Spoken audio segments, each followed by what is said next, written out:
Hello everyone, welcome to Sabbath School Gems, where each week we showcase key concepts from this week's Seventh-day Adventist Sabbath School lesson. Hello everyone, and welcome to another episode of Sabbath School Gems. This is lesson 5 for the fourth quarter, called The Stranger in Your Gates, from the quarterly The Present Truth in Deuteronomy. And it's for Sabbath, October 30, 2021. And we're recording this later than normal, so I don't know if you'll get this in time for your classes. But if not, I hope you will still listen, because I think that there's some gems in here that are not really that clear in the lesson study. So we're going to start with Deuteronomy 10, verses 17 to 22, and it says, "For the Lord your God is God of gods and Lord of lords, the great God, mighty and awesome, who shows no partiality nor takes a bribe.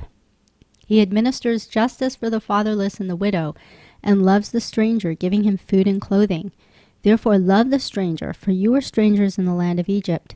You shall fear the Lord your God, you shall serve him, and to him you shall hold fast and take oaths in his name. He is your praise, and he is your God, who has done for you these great and awesome things which your eyes have seen. Your fathers went down to Egypt with 70 persons, and now the Lord your God has made you as the stars of heaven in multitude." So there's some elements in here. There's 3 elements I want to bring out. One of them is this idea that God is God of gods. He is the awesome God. He is above all. In fact, in just a few verses back in Deuteronomy 10:14, it says, "Indeed, heaven and the highest heavens belong to the Lord your God. Also the earth with all that is in it." And of course, in Deuteronomy 10:17, it says, "For the Lord your God is God of gods and Lord of lords, the great God, mighty and awesome." So this is the idea that God is so high above us, and he owns everything. And, how is this important to the stranger that's within your gates? Well, when we realize how mighty and awesome God is, and that he owns everything, it has us realize that, the stranger, the poor, whatever levels we think exist in society is nothing. We're all humans, and we're so far from God as far as him being God and we being his creatures, that our differences between each other are just negligible. And, we see that when he says, "Cattle on 1,000 hills are mine." I mean, the whole earth is my footstool, So this idea helps us. I like to picture it as, if we look at the distance between California and Australia, it may look like this huge distance, or between any 2 points on Earth. But then when you look at the distance between California and Neptune, the planet Neptune, it's like, wow, okay, well, Australia is really close by. We can actually get to Australia. We can't get to Neptune. And what about Orion's belt? California to Orion's belt. So you just start realizing that, the more we can see how great God is, the more we'll see that we're just like our fellow men, and we're not going to see these big differences that, the stranger or the poor, or, it's not going to be like that. It's going to be us and God. And so I think that idea is important. And also the fact that God is the advocate for the stranger. In Exodus 22, it says, "You shall neither mistreat a stranger nor oppress him, for you are strangers in the land of Egypt. You shall not afflict any widow or fatherless child. If you afflict them in any way and they cry out at all to me, I will surely hear their cry, and my wrath will become hot, and I will kill you with the sword. Your wives shall be widows, and your children fatherless." So this is God taking vengeance and being an advocate for this widow and for fatherless and the stranger that's in your land. So now we also see how God is adopting them. So it's this whole idea of, if we are opposing the stranger or the fatherless, we're really opposing God. Didn't he say, when did I see you naked and I clothed you? And, because it's really God who is the advocate for the underdog, and it's because he is going to deliver us. And we are the underdog. We are the oppressed. We are living in this planet. And so this idea is really important, that, God is the God and he is the advocate. And, there's also this idea that they were strangers. They should know, it takes one to know one. In Exodus 23, it says, also, you shall not oppress a stranger, for you know the heart of a stranger, because you were strangers in the land of Egypt. You know what it's like. Why would you oppress when you were in that same situation? It reminds me of that story that's in Matthew 18, where it talks about the king the man that owed the king, huge sums of money, and the king forgives him the debt, and then he goes out and starts extracting debt from those who owe him, just like pennies or dollars, a few dollars. And it just shows like God is saying, I'm the one that forgives you, and I'm the one that brought you out of your afflictions and your slavery and everything. So why wouldn't you show even a fraction of that to your fellow human beings? So there's also that idea about it, about that they should know what it's like, and they should treat others like God treated them, and he loved them, and he pulled them out and delivered them. So and then the second idea that's in this Deuteronomy is the idea that God does not take a bribe, that he is a God of justice. Remember, we read that in verse 17, for the Lord your God is God of gods and Lord of lords, the great God, mighty and awesome, who shows no partiality, nor takes a bribe. He administers justice for the fatherless and the widow, and loves the stranger, giving him food and clothing. So it says he shows no partiality, nor takes a bribe. Actually, this comes from Exodus, when God took Moses, put him in the cleft of the rock. Moses had asked if he could see God's glory. That's a big ask. And so God puts him in the cleft of the rock. He says, okay, I'm going to show, but I'm going to cover you because, no one can see me. I'm going to pass by, but I'm going to cover you and shield you while I do it. So he does that to Moses. Moses goes up the mountain, and God shows him his glory. And I'll read that in Exodus 34. It says, now the Lord descended in the cloud and stood there with him and proclaimed the name of the Lord. This is the name of the Lord that God himself is proclaiming. Listen to it. And the Lord passed before him and proclaimed his name. This is his name. The Lord God, merciful and gracious, long-suffering and abounding in goodness and truth, keeping mercy for thousands, forgiving iniquity and transgression and sin, by no means clearing the guilty, visiting the iniquity of the fathers upon the children and the children's children to the third and fourth generation. And then it says, so Moses made haste and bowed his head to the earth and worshipped. I mean, this is such an awesome scene where God is showing his glory to Moses and then proclaiming his own name. His name is mercy. His name is mercy, but he also by no means clears the guilty. So God is really showing this idea of he's merciful, but he's not going to clear those. Remember when he went up and remade the tablets of stone, Moses was begging him, please, don't leave us. You said you were going to go with us. He did not want to lose that covenant. So when he goes up to the mountain and asks for that, and God gives him the covenant, he gives the stone, he remakes the tables of stone. But remember what he said.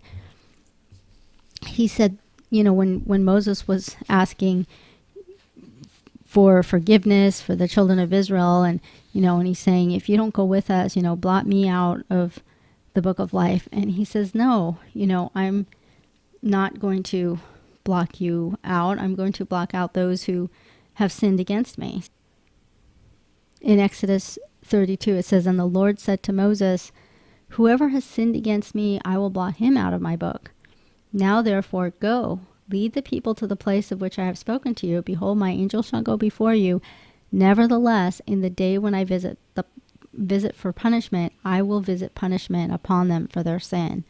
So God is not going to clear the guilty. And that's also something to keep in mind. This mercy and this justice, it goes two ways. So, you're not to show partiality in any way, even to the poor. I mean, in Exodus 23, it says, you shall not show partiality to a poor man in his dispute. In other words, because someone is rich, you shouldn't give them favor. And because someone is poor, you shouldn't give them favor. You should be fair. God is a God who is fair. In fact, in Deuteronomy 1:16, it says, then I commanded your judges at that time, saying, hear the cases between your brethren, and judge righteously between a man and his brother, or the stranger who is with him. You shall not show partiality in judgment. You shall hear the small as well as the great. It goes two ways. And this two-way street is also applies as far as their responsibility too. There was to be one law for all. In Exodus 30, it says, 30:15, it says, the rich shall not give more, and the poor shall not give less than half a shekel when you give an offering to the Lord. That was talking about the census tax. And see, the stranger was supposed to have the same law. It says in Exodus 12:49, it says, one law shall be for the native born and for the stranger who dwells among you. When God views us, yes, he views us the same. The fatherless are his too. The widows are his too. The strangers were all to be his, but we're also all to be under his law. And the last concept that's in this Deuteronomy 10:17 through 22 is this idea in verse 21 where it says, he is your praise and he is your God who has done for you these great and awesome things which your eyes have seen. And this is the idea. God is the one who gives us good gifts. He's our praise. He's our deliverer. He's our sanctifier. He's the giver of all these good gifts. The Sabbath is tied up into this, as we studied before. But in Deuteronomy 5:15, it says, remember that you were a slave in the land of Egypt, and the Lord your God brought you out from there by a mighty hand and by an outstretched arm. Therefore the Lord your God commanded you to keep the Sabbath day. And remember, we went and said that the Sabbath is a memorial of him delivering, of his deliverance. It is a memorial of creation. It's also a memorial of deliverance. And it's also a memorial that he is a sanctifier. So in Exodus 31:13, it says, speak also to the children of Israel, saying, surely my Sabbaths you shall keep, for it is a sign between me and you throughout your generations, that you may know that I am the Lord who sanctifies you. So it's this idea that he created us, we're his creatures, that he delivers us, that he brings us out of slavery. He brings us out of this land of bondage. He's going to bring us out of sin, and he's going to sanctify us. He's going to purify us so that we can be close to him. And we're just pilgrims here on this earth. In John 15, it says, if the world hates you, you know that it hated me before it hated you. And if you were of the world would love its own. Yet because you are not of the world, but I chose you out of the world, therefore the world hates you. So this idea of God delivering us, he's really going to deliver us from this world of sin that we're in. When it says foxes have holes and birds of the air have nests, but the Son of Man has nowhere to lay his head. That's how we should be. We should not feel comfortable here because this planet is not completely operating as God intended it to be. He didn't intend for all this sin, all this evil to be here affecting and infecting everybody, all his animals and all his creatures and his humans that he made. And he did not intend for it to be this way. So we will know that we are strangers here.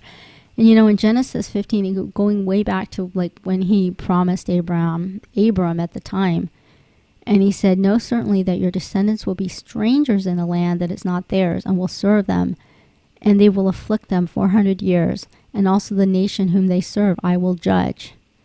There's going to be a judgment there. And it says, and afterwards they shall come out with great possessions. So that is showing God. So we will, for a time, be under bondage. We will be for a time, but God will deliver. He had the system of, there was the Jubilee. So you were to be released in the year of Jubilee if you weren't redeemed before that, if you were a slave. So let's say someone falls into servanthood because they become poor for whatever reason, and someone's rich, and so they take him in as their servant. And in Leviticus it says what to do with them in that case. And if they're not redeemed in the years that they were to be redeemed, then they shall be released in the year of Jubilee, the man and his children, or whoever came kind of under servitude. And it says in Leviticus 25:55, for the children of Israel are servants to me. They are my servants whom I brought out of the land of Egypt. I am the Lord your God. So he's giving a rule that, you shouldn't take these servants as just, indefinitely. Now, I know they did have servants that worked under them, like Abraham had his servants. But this is talking about taking your brethren in and making them indentured servants basically all their life. God says, I'm the one that's going to deliver you. I'm going to give you freedom. And so you will give them freedom. You will know that I am the Lord who brought you out of Egypt. In other words, he's the one that gives us deliverance. So why wouldn't we afford them the same kind of privilege that God is going to give to us? This whole concept is really tied up into the fact that God is going to come and he's going to deliver us. He's going to take us out of this world and this existence that we live in with all the bad things that we see around us. We're not going to have those anymore. He's going to be our deliverer. And so, I think if we keep these three things in mind, I think if we keep in mind the fact that God is our God, he's so far above us, that our fellow man is really just our equal, no matter what levels we have, that they really are our equal. And I think if we also look at the idea that God is fair, and he treats us all the same and expects the same from all of us, that we are all to be under his umbrella, but we are all to keep his commandments, and there should be no difference between us and the stranger, that we're all his. And then this idea that he will deliver us, that he is going to be our deliverer and take us home someday. And so we are to be living like that. And I think when we're looking forward to that day and the fact that we don't belong here, we'll see that our fellow man also doesn't belong here. The strangers, or whoever the oppressed are among us, they don't belong here either. They don't belong here with all their problems that they have and the suffering that's going on.